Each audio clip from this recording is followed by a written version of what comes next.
बहुत दुख होता है जब आप ये सुनते हैं कि 3.3 मिलियन से ज़्यादा लोग इस कोरोना पेंडेमिक की वजह से आज तक उनकी डेथ हो चुकी है। लेकिन थोड़ी देर के लिए आप सोच के देखिए कि अगर आप कहीं सन 1900 में पैदा हुए होते तो आप अपनी 14 साल की उम्र में 1914 से लेकर के 1918 तक आपने फर्स्ट वर्ल्ड वॉर देखा होता और उस वर्ल्ड वॉर में 20 मिलियन लोगों की डेथ हुई थी, जिसमें से 10 मिलियन सिविलियंस थे। ऐसा नहीं कि सारे के सारे सिर्फ सैनिक मारे गए थे, और उसमें 21 मिलियन के आसपास लोग इंजर्ड भी हुए थे, जो घायल हुए थे, जो आज की तारीख की इस संख्या से कहीं बहुत ज़्यादा है। दैट मीन्स 3.3 मिलियन लोग जो पेंडेमिक की वजह से जिनकी डेथ हुई है, उससे ये नंबर बहुत ज़्यादा है। जब आप 20 साल के हुए होते तो आपने स्पेनिश फ्लू का कहर देखा होता 1918 से लेकर के 1920 तक, जिसमें 50 मिलियन लोगों की डेथ हुई थी और अप्रॉक्सीमेटली 500 मिलियन लोग पूरे वर्ल्ड के इससे अफेक्टेड थे। That means 1/3 of the world was affected by this pandemic. जब आप 29 साल के हुए होते तो 1929 में आपने उस समय के सबसे बड़ी ग्लोबल इकोनॉमिक क्राइसिस को देखा होता, जिसमें न्यूयॉर्क स्टॉक एक्सचेंज क्रैश कर गया था। ना जाने कितने लोगों ने अपनी नौकरियां खोई थी और ना जाने कितने लोगों की संपत्ति, करोड़ों अरबों रुपए की प्रॉपर्टी खराब हो गई थी और ना जाने कितने लोगों का बिजनेस नुकसान हो गया था। लोगों ने $100 में अपनी गाड़ियां उस समय पे सेल कर दी थी। जब आप 33 ईयर्स के हुए होते तब आपने नाजीज का उदय देखा होता और आप उस हिटलर के शासनकाल में रहते जो आज तक दुनिया का सबसे बड़ा तानाशाह माना जाता रहा है। जब आप हम लोगों की उम्र में पहुंचे होते तो 40 साल की उम्र में आपने सेकेंड वर्ल्ड वॉर देखा होता, जिसमें अप्रॉक्सीमेटली 60 मिलियन से लेकर के 75 मिलियन तक लोगों की डेथ हुई थी, और इसमें सिर्फ सैनिक ही नहीं, लगभग 40 मिलियन सिविलियंस की भी डेथ हुई थी। और जब आप 52 ईयर्स के हुए होते तो आपने कोरियन वॉर देखा होता, जिसमें ना जाने कितने मिलियन लोगों की डेथ हुई थी।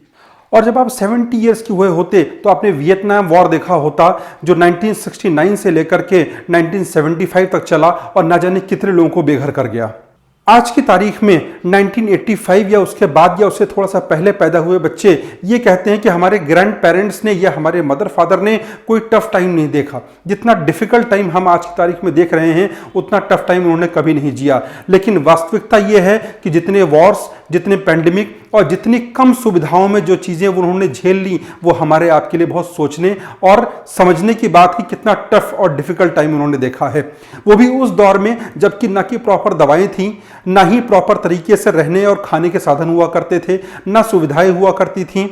आज इस पेंडेमिक के दौर में जब आपसे ये कहा जाता है कि आप एक मास्क लगा लीजिए तो आपको खराब लगना शुरू होता है। आपसे ये कहा जाता है कि आप सिर्फ घर में रहिए तो आपको खराब लगना शुरू हो जाता है। आप थोड़ी देर सोच करके देखिए कि आप घर में आज की जैसी स्थिति में बैठे हों और सेकेंड वर्ल्ड वॉर के टाइम का सिचुएशन हो और आपके घर के ऊपर से एक बॉम्बर विमान चला जाए। आप सोचिए कि पूरे घर में रह रहे लोगों की स्थिति क्या होगी, कि किस घर के ऊपर कौन सा बम गिरने वाला होता है, ये आपको नहीं मालूम है।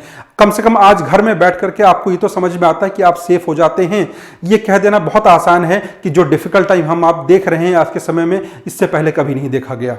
आज हमको आपको घर में रहने में समस्या होती है, जबकि हर तरह की सुविधाएं हमारे पास हैं। आपको फूड डिलीवरी से लेकर के इलेक्ट्रिसिटी है, पानी की सुविधा है, आपके पास वाईफाई है, इंटरनेट कनेक्शन प्रॉपर तरीके से चलता हुआ है आपके पास। इसके अलावा आपके पास टीवी में न्यूज़ चैनल से लेकर के मूवीज़ देखने से लेकर के ओटीटी के नेटफ्लिक्स और अमेजॉन प्राइम तक न जाने कितने प्लेटफॉर्म हैं जिसको आप यूज़ कर रहे हैं अपने टाइम को काटने के लिए, या बहुत सारे स्टडी मटेरियल्स मार्केट्स में उपलब्ध हैं। आप सोच सकते हैं कि आज से पहले जितनी भी आपदाएं आई थीं, चाहे आपको 1918 का स्पेनिश फ्लू हो, चाहे आपका वर्ल्ड वॉर सेकंड हो या वर्ल्ड वॉर फर्स्ट हो, इन सब सिचुएशंस में इसमें से कोई भी फैसिलिटी आपके पास नहीं थी। लेकिन फिर भी उस समय के लोगों ने जीना नहीं छोड़ा। अगर उन्होंने जीना छोड़ दिया होता तो शायद आज आप इस दुनिया में ना होते। आपको थैंकफुल होना चाहिए कि आज आप जीवित हैं, स्वस्थ हैं और कम से कम सर्वाइव करने की स्थिति में हैं। आप अपने छोटे छोटे प्रयासों से दूसरों की मदद कर सकते हैं। आप ये उनसे पूछ करके उनकी मदद कर सकते हैं कि आप स्वस्थ हैं या नहीं हैं। ये पॉजिटिविटी ज़्यादा से ज़्यादा लोगों तक पहुंचाइए, मार्केट में पॉजिटिविटी फैलाइए, वायरस नहीं। Thank you.